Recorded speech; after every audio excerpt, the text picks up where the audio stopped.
Glória a Deus. Queridos, a paz do Senhor. Estou muito feliz, tá, de poder ter esse privilégio, de poder estar aqui, celebrando a Deus pela vida do pastor Hélio.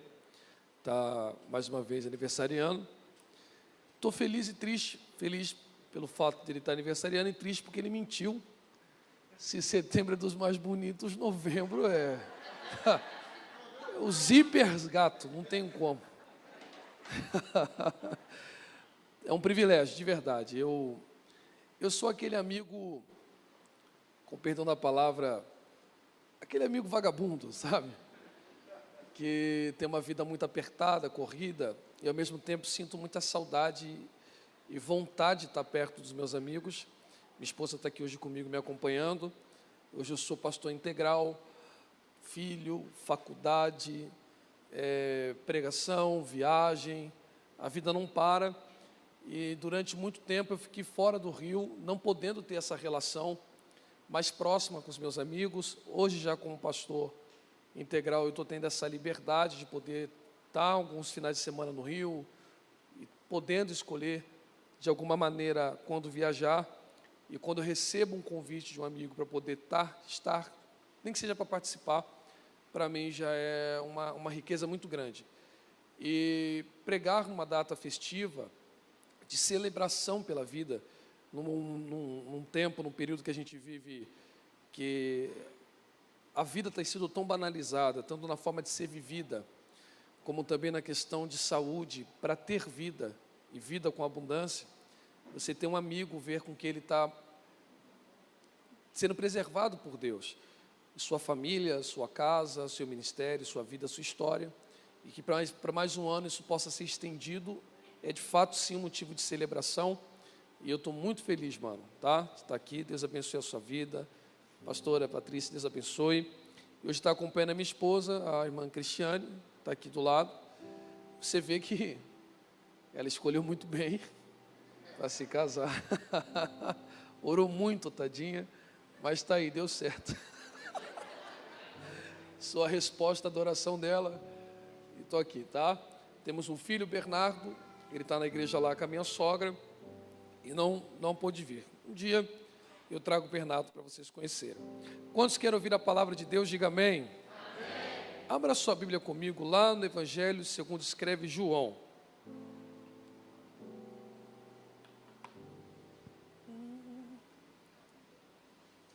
Evangelho segundo escreve João, o capítulo 5.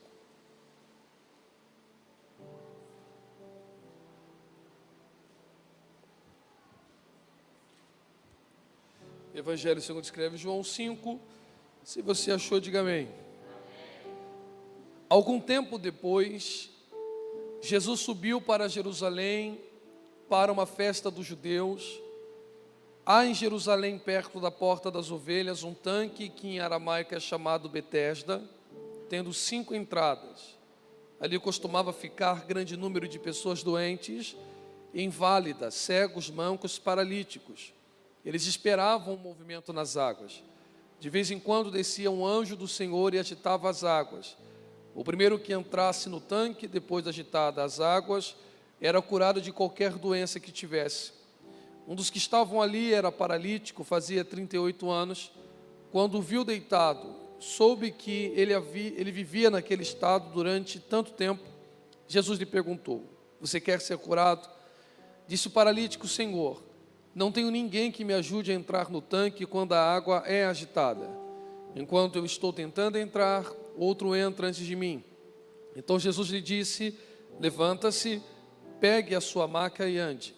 Imediatamente o homem ficou curado, pegou a maca e começou a andar. Isso aconteceu num sábado, e por esta razão os judeus disseram ao homem que havia sido curado: hoje é sábado, não é permitido a você carregar a maca. Mas ele respondeu: o homem que me curou me disse, pegue a sua maca e ande. Então lhe perguntaram: quem é esse homem que mandou você pegar a maca e andar? O homem que fora curado não tinha ideia de quem era, pois Jesus havia desaparecido no meio da multidão.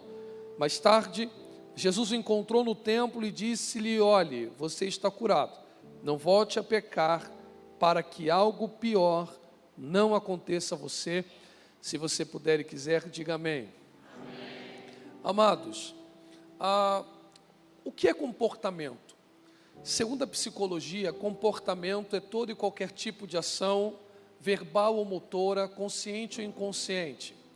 Todo comportamento é ação, verbal ou motora, consciente ou inconsciente. Ora, se comportamento é reduzido em ação, o que é o combustível do nosso comportamento? O que nos faz agir da forma que agimos? O que nos leva a nos comportarmos da forma em que estamos nos comportando?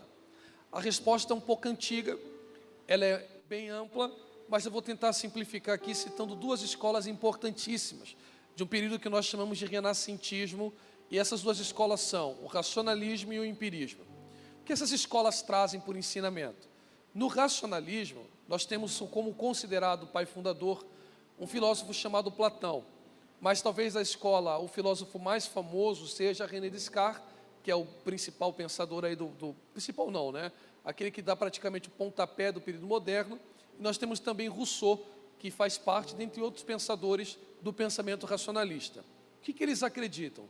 Que o homem já tem um conhecimento inato. Então você já nasce dotado de razão, dessa capacidade de conhecer alguma coisa. E boa parte do que você é reflete naquilo que está em você, de forma inata. Existe uma outra escola de filosofia que rivaliza com esse pensamento, que é o empirismo, que é uma escola mais inglesa. É destinado a essa escola com o pai fundador Aristóteles, discípulo de Platão, mas que confronta o pensamento do seu professor. E o que eles dizem? Bom, eles dizem que você, na verdade, não nasce com conhecimento nenhum.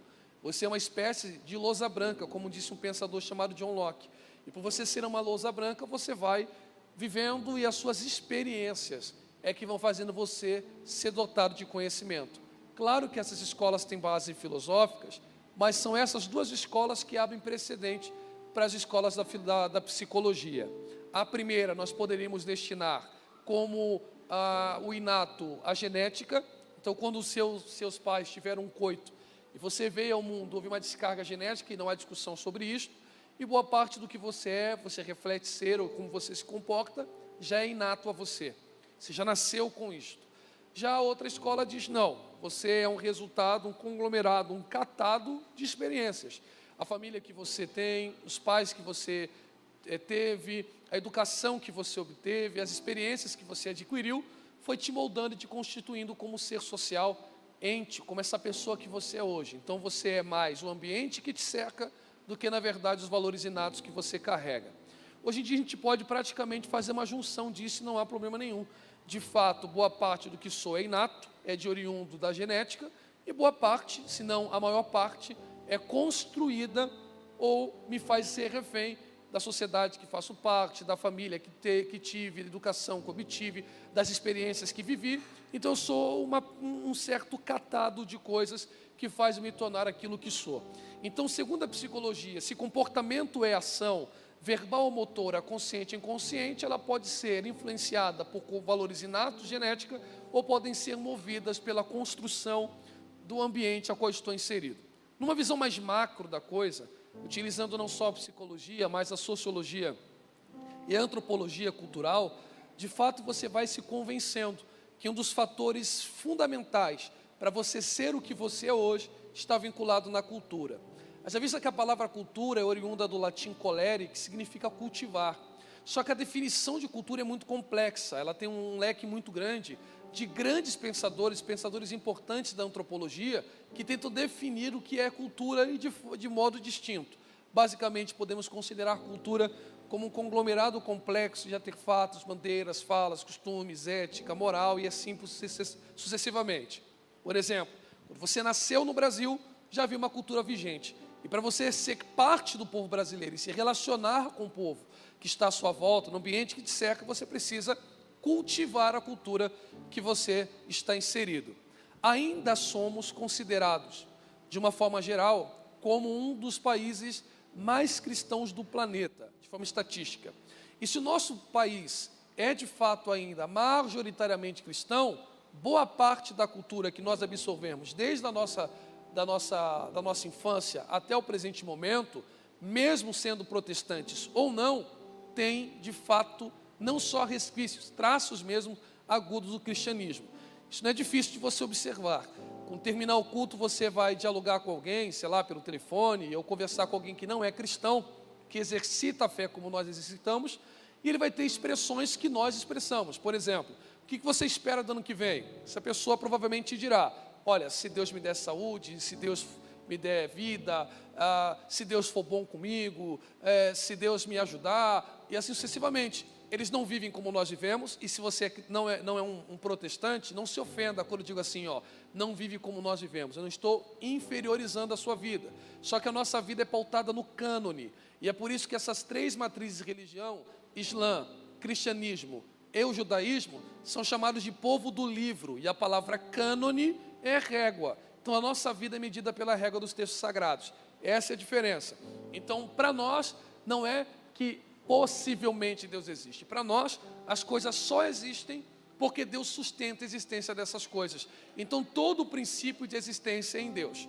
Bom, então se comportamento é ação, e toda ação pode ser verbal ou motora, consciente ou inconsciente, levada pela genética ou pelo ambiente, levando em conta o nosso senso cultural, você está vinculado em dois ambientes.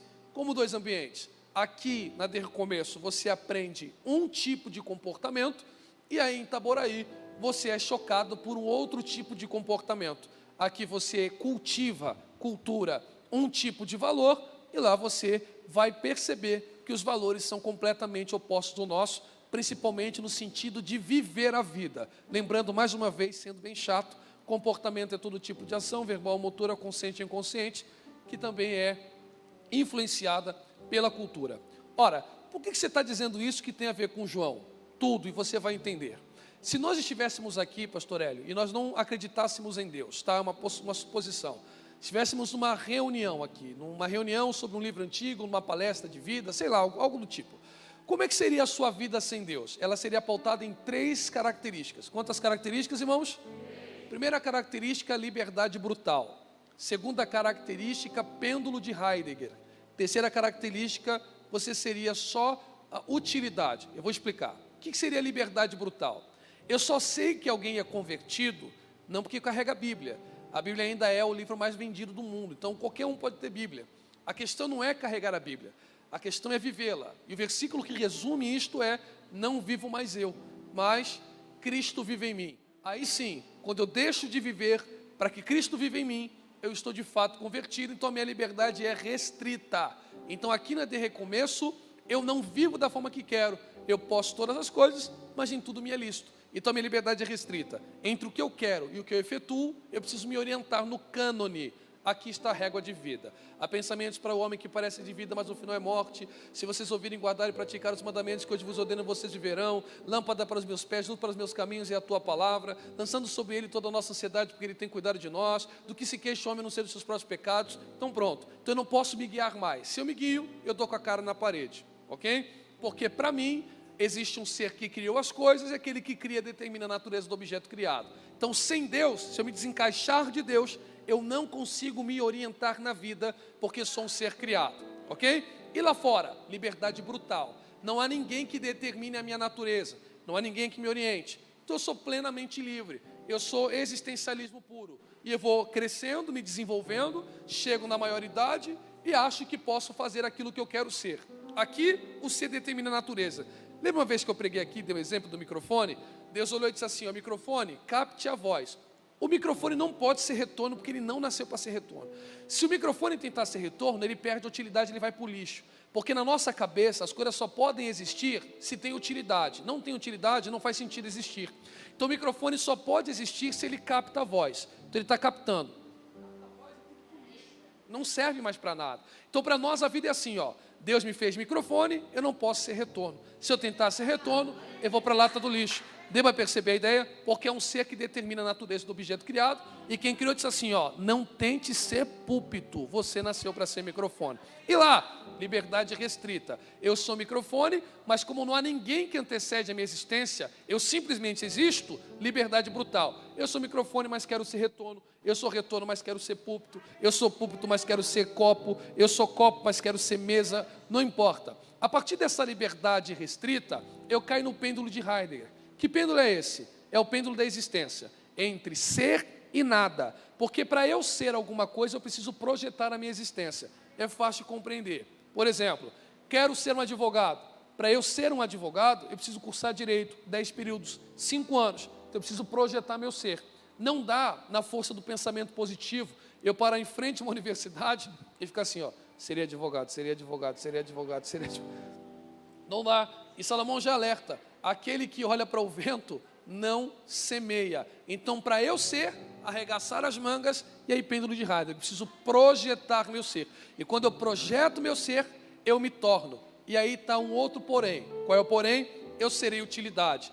Eu nunca serei só para mim. Eu sempre serei para os outros. E se eu não for para os outros, eu não serei nada. Porque isso aqui, amplificando não, captando voz ou não, é microfone. Mas se não capta, não presta para nada. Então eu nunca sou só para mim, eu sou para os outros. Sou pastor porque apacenta alguém. Sou músico porque toca aos ouvidos de alguém. Sou advogado que advoga para alguém. Sou médico que clinica ou consulta alguém. E assim sucessivamente. O que significa dizer que se eu não sou útil, não presto para nada. Então a vida deles é, sou livre para escolher ser o que eu quero e ser o que eu quero, preciso ser útil. Se não sou útil, me desencaixo da vida e a vida não fará sentido, porque o mundo é um todo harmônico, tudo serve para alguma coisa, eu também preciso servir para alguma coisa na vida. Só que aqui na De Recomeço, isto vai ao quadrado. Por que ao quadrado? Porque simplesmente você precisa se encaixar em Deus e também precisa ser em Itaboraí. Daqui a pouco o culto termina,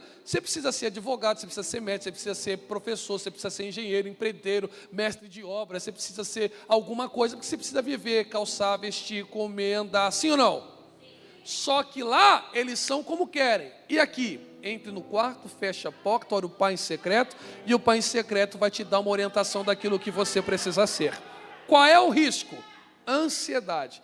Se eu não conseguir esperar em Deus, eu vou acabar sendo microfone tentando ser caixa. E quando eu tento decidir a vida, lembrando que comportamento é todo tipo de ação verbal ou motora, consciente e inconsciente, se eu deixar Itaboraí falar mais alto do que a De Recomeço, o que eles dizem? Microfone seja caixa. E aqui, microfone seja microfone. E como eu passo só 2 horas aqui dentro, eu vou deixar lá 22 horas no meu ouvido, assim ó, você pode ser o que quer, você pode ser o que quer, você pode ser o que quer, você pode ser o que quer. E quando eu decido sem Deus me autorizar, eu sou João capítulo 5. Alguém ainda quer ouvir? Diga amém, por favor. O que está acontecendo em João capítulo 5? Eu já vou concluir. Cristo vai ao templo numa festa dos judeus. Esta festa dos judeus só podem ser 3 festas, lembrando que João oculta a informação. Páscoa, Pentecostes e Tabernáculos. Por que eu sei disto? Porque em Levítico está escrito que essas festas são convocações, reuniões e solenidades santas. As festas não são deles, são de Deus e são mandamentos. Judeu que não celebra Páscoa, judeu que celebra Páscoa com fermento em casa é desligado espiritualmente. É muito sério, é mandamento. Jesus é judeu, João é judeu.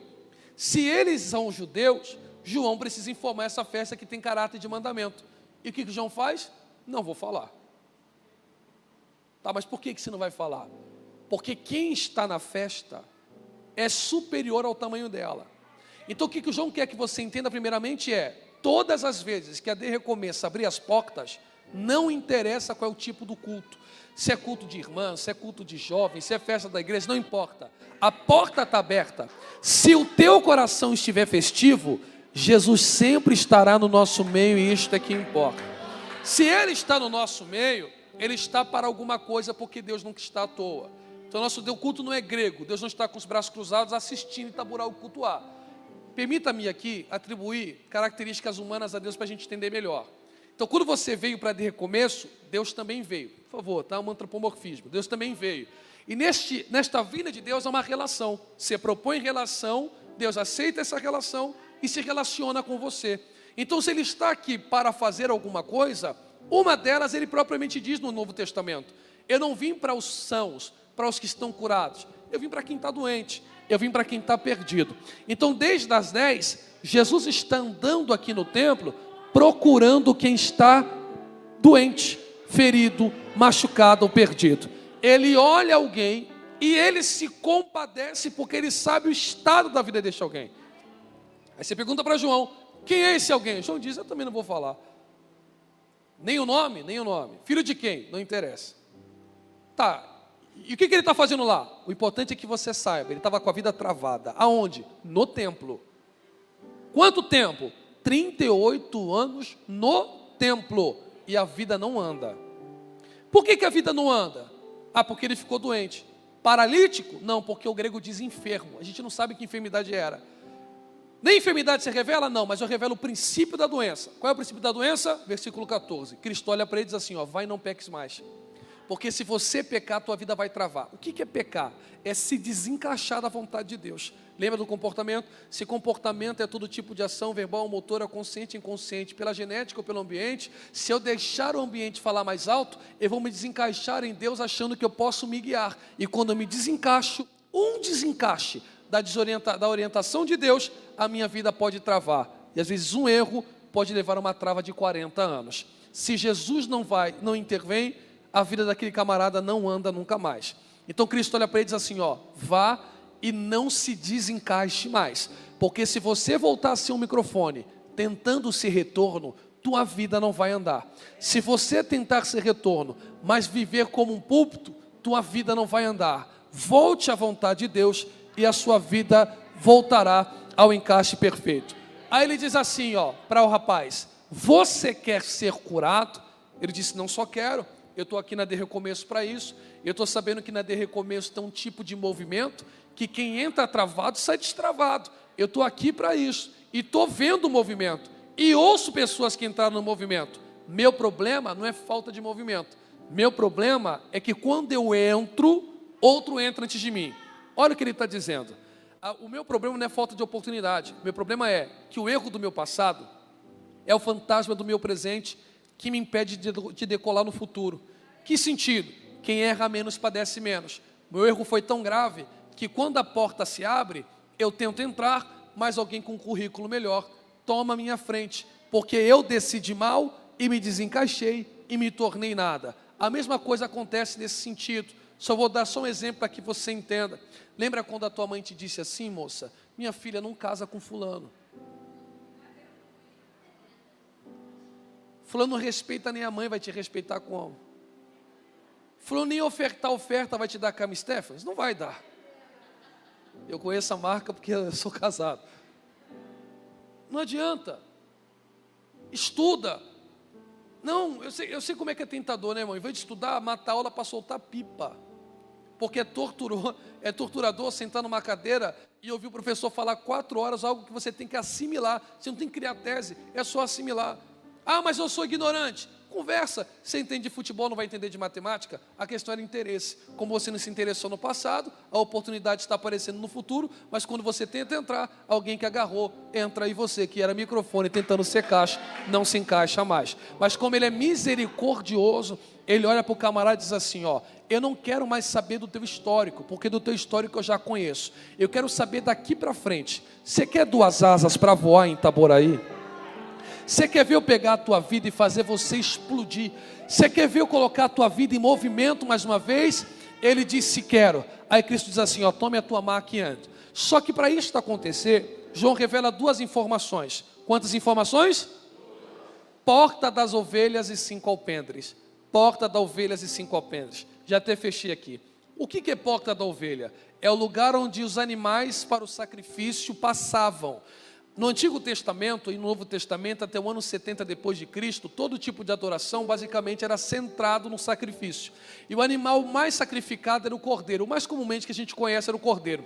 Quando Cristo encosta, pastor Eli, na porta das ovelhas, é um sinal da cruz, porque é o cordeiro perfeito encaixado no caminho do sacrifício. E 5 alpendres, é a lei de Moisés, porque o Antigo Testamento hebraico chama Taná, e Taná é a aglutinação de 3 expressões, Torá, Neviim, Ketuvim. Torá, leis, Neviim, profetas, Ketuvim, escritos. Então 5 é Gênesis, Êxodo, Levítico, Números e Deuteronômio, que são 613 preceitos da Bíblia Sagrada. E quem é advogado sabe que norma jurídica não tem emoção, ou ela pune ou ela absolve. O que a vida está dizendo para aquele camarada? Quem mandou ser microfone e tentar ser caixa? Quem mandou viver no forró tanto tempo? Quem mandou ter um comportamento verbal ou motor desencaixado da vontade de Deus? Quem mandou entupir o nariz de cocaína o tempo inteiro? Agora você está no tempo templo, parabéns. Vai ver todo mundo entrar no movimento e você não entra, porque você viveu desencaixado e a tua vida não vai mais andar. Mas Cristo olha para ele e diz: sai da lei do passado e entra no caminho do sacrifício, que você vai ver o poder que a minha cruz tem de fazer. Ah, Carlos, você está de conversa fiada. Você veio aqui com um discurso aí de emoção. Você veio me falar que eu, que vivi 30 anos de forró, 40 anos de pagode, 20 anos no tráfico, 15 anos de funk, eu só entendia, eu falava de 4 palavras. 3 era gíria, 1 era palavrão. Não respeitei pai, não respeitei mãe. Não valorizei escola, não valorizei minha esposa, não valorizei meu marido, não valorizei nada. A vida está travada e você diz que num passe de mágica a minha vida vai voltar a andar. Não é que eu estou tentando te dizer, eu estou te afirmando que se você entrar na cruz, a tua vida vai voltar ao movimento. E não digo isto profetizando apenas, eu digo isso enquadrado na Bíblia. Deus não pode mentir para si mesmo, Deus não pode mentir para ninguém. E a Bíblia nos assegura a seguinte expressão: se o meu povo, que se chama pelo meu nome, se humilhar e orar, e se converter dos seus maus caminhos, eu, Senhor, ouvirei dos céus, perdoarei seus pecados e sararei a sua terra. Eu vou só explicar e termino. Olhe para mim aqui, eu te explico. Olha o que o texto está dizendo. Vai ter um momento que a De Recomeço vai abrir a porta, como está acontecendo agora. Você vai entrar na De Recomeço, e quando você entrar na De Recomeço, você vai ver Jesus passeando. Ele vai puxar uma conversa com você, no louvor e na palavra. Tua ficha vai cair e você vai se quebrantar, e ao se quebrantar você dirá: Senhor, quanto tempo eu tive um comportamento, uma ação verbal e motora desencaixada da tua vontade. Eu vivi em Itaboraí, sendo microfone e tentando ser retorno. Eu vivi em Itaboraí, sendo retorno e tentando ser púlpito. Mas agora que eu te olhei na porta da ovelha e vi o tamanho do sacrifício, eu venho me arrepender para me encaixar na tua vontade de novo. Aí Deus te responde, porque Ele não está à toa. E Ele diz: eu não só vou ouvir a sua oração e perdoar o seu pecado, eu vou passar da medida, porque eu sou um Deus exagerado. Eu tenho infinitamente muito mais além daquilo que você pede ou você imagina. E o que você tem de além? Eu vou curar a sua terra. E o que é curar a terra? É fazer aquilo que é improdutivo voltar à produtividade. Não preciso dizer mais nada. Levante as 2 mãos o mais alto que você puder, porque a sua vida é uma antes da cruz e será sempre outra depois da cruz. Eu vim profetizar nesta manhã que o ano de 2021 ainda não terminou, e antes que ele caia nos braços de 2022, toda improdutividade na sua vida voltará a ter produtividade. Vai ter produção na tua família, vai ter produção financeira, terá produção espiritual. Só quem quer ter uma vida em movimento, dá um pulo dessa cadeira, uma rasada de glória. Se você pode adorar a Ele, fique de pé comigo e feche os seus olhos. Feche os seus olhos.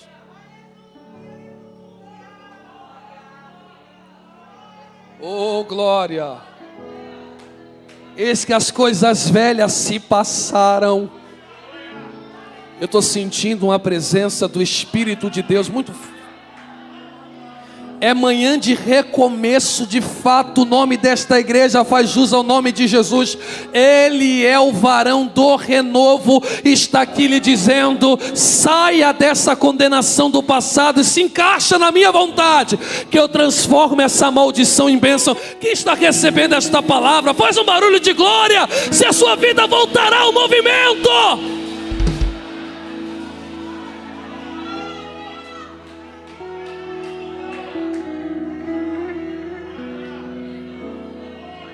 Oh, glória! Tem glória a Deus aí? Tem glória a Deus aí?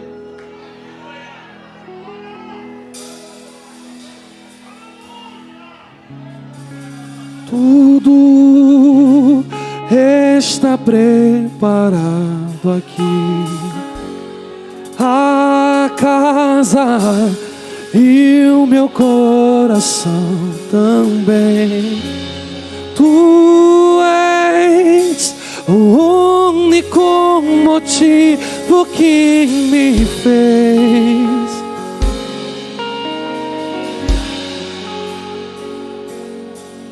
cante. Os filhos já estão chegando aqui. Agora somos 2 ou 3 ou mais. Encontre meu coração disposto a queimar por ti. Todos os versos.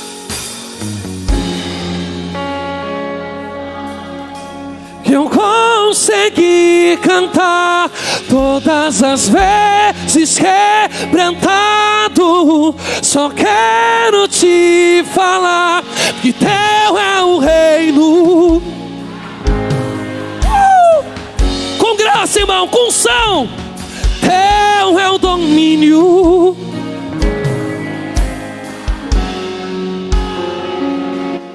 Teu é o reino. A glória para sempre. Teu é o domínio.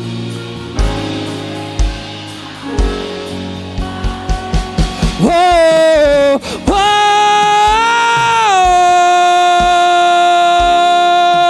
cante. Oh,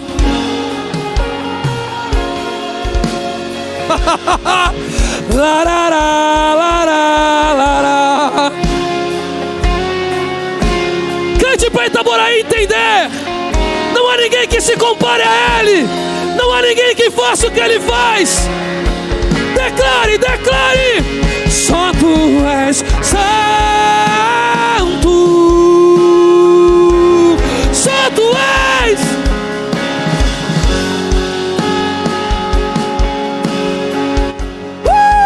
Não há outro como Tu.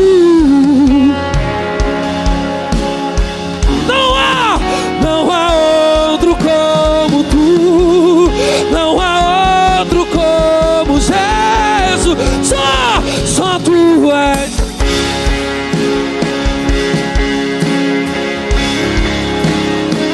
Só Tu és. Eu creio, não há outro como Tu.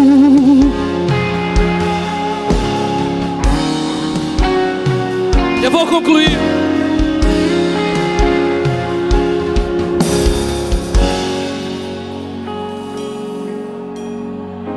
Tem fogo nos olhos, eu não imaginava.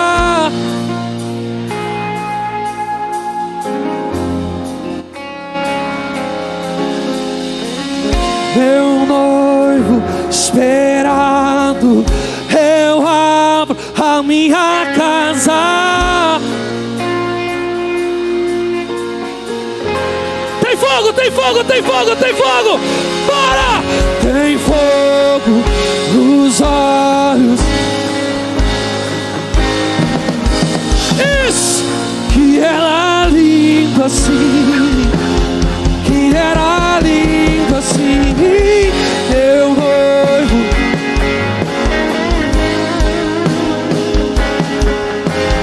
Pode ir! Para fazer o apelo. Tira o medo que me faz dizer: Moisés, suba meu lugar.